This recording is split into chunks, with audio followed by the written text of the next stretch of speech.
6 ships, 2 days, all of them attacked in one of the most critical waterways on the planet. And this morning, the price of oil crossed $100 a barrel. Again. This is no longer just a war in the Middle East. This is a war on the global economy. And you are already paying for it. To understand what's happening today, we need to zoom out for 30 seconds. On February 28th, the United States and Israel launched coordinated strikes on Iran. Supreme Leader Khamenei was killed. Iran retaliated.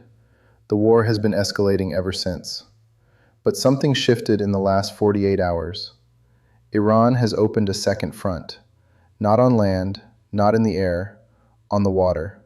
The Persian Gulf, the body of water through which roughly 1/5 of the world's entire oil supply flows every single day, is now a war zone. Let me walk you through what has happened since Tuesday. A Thai bulk carrier was struck in the Strait of Hormuz. Its crew evacuated to lifeboats. 3 Thai crew members are still missing. Bangkok has summoned the Iranian ambassador. 2 foreign oil tankers in Iraqi waters were set ablaze by Iranian underwater drones. At least 1 person was killed. 38 crew members were rescued from the burning vessels. An Iranian drone hit a fuel storage tank at a port in Oman, starting a fire that emergency crews are still battling. Bahrain reported Iranian strikes on fuel tanks in the country's north. Residents near 4 towns were told to stay indoors and close their windows. A container ship near Dubai, 35 nautical miles north of Jebel Ali, one of the busiest ports in the world, was struck by an unknown projectile. All crew survived. The fire was small, but the message was large. 6 vessels, 48 hours, across multiple countries. This is a coordinated campaign to strangle the world's energy supply. The markets responded immediately. Brent crude surged 8.7% in a single day, crossing $100 per barrel. The U.S. benchmark WTI hit $94.08, also up 8.7%. Now here is where this gets particularly striking. The International Energy Agency had just announced the largest emergency release of oil reserves in history, 400 million barrels. Unanimously agreed upon by all member nations. It did not work. Hours later, Trump authorized the release of an additional 172 million barrels from the U.S. Strategic Petroleum Reserve. It did not work either. The market looked at the attacks on tankers, the fires in Oman, the drones over Dubai, and it decided that no amount of stored oil offsets what happens if the Strait of Hormuz closes. 1/5 of global oil, every day, through a waterway that is now under active attack.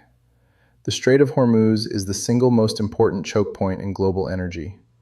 At its narrowest point, it is only 33 kilometers wide. Through it flows oil from Saudi Arabia, Iraq, Kuwait, UAE, and Iran itself. There is no alternative route that can absorb that volume. Sitting at its entrance are 3 small disputed islands, Abu Musa, Greater Tumb, and Lesser Tumb.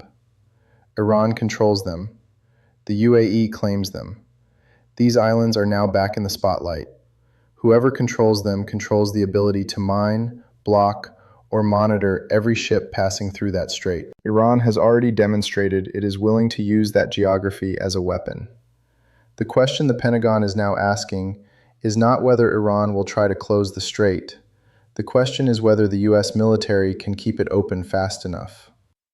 Videos filmed on Wednesday at RAF Fairford, a U.S. Air Force base in Britain, show B-1 bombers being loaded with bunker buster bombs, weapons specifically designed to penetrate deeply reinforced underground targets.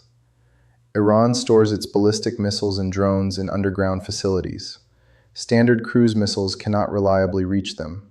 The B-1 with bunker busters can, but only if it flies within 25 miles of the target, deep inside Iranian airspace. The fact that these bombers are being openly loaded in plain sight sends a deliberate signal. The U.S. is confident it has destroyed enough of Iran's air defenses to fly B-1s over Iranian territory. Whether that confidence is justified, we will find out. Meanwhile, the war is spreading in every direction. Iran and Hezbollah launched a joint attack on Israel, Over 50 targets struck across 5 hours of sustained fire. Israel responded with large-scale strikes on Hezbollah infrastructure across Lebanon, including Beirut. 8 people were killed in an airstrike on Beirut's Ramlet al-Baida coast, a beach sheltering thousands of displaced people. It happened at 1 a.m. local time. Saudi Arabia destroyed more than 20 Iranian drones above the kingdom's oil fields. In Kuwait, 2 people were injured when a drone struck a residential building. In Dubai, one of the world's most important financial hubs, a drone fell on a building near Creek Harbor. The Gulf states have spent decades building themselves into centers of global commerce. They are now missile targets. Since the conflict began, fake AI-generated videos and images have accumulated tens of millions of views on social media. Some show fabricated strikes. Some are so convincing that even experienced journalists were initially fooled. This is the information layer of modern warfare. Public perception of how the war is going directly influences political pressure on governments to escalate or de-escalate. If you are consuming content about this war on social media, verify before you share. Iran's strategy is now clear. Unable to defeat the US and Israel in direct exchange, Iran is attacking the global economy. Every tanker that burns is a message. If you support this war, you will pay for it at the pump, at the grocery store, in your energy bills. It is a strategy of economic attrition. Oil above $100 creates inflation. Inflation creates political pressure. Political pressure creates pressure on Trump to end the war. The question is whether Iran can sustain this long enough to force negotiations, or whether the US will escalate to the point where Iran no longer has the capability to threaten shipping lanes at all.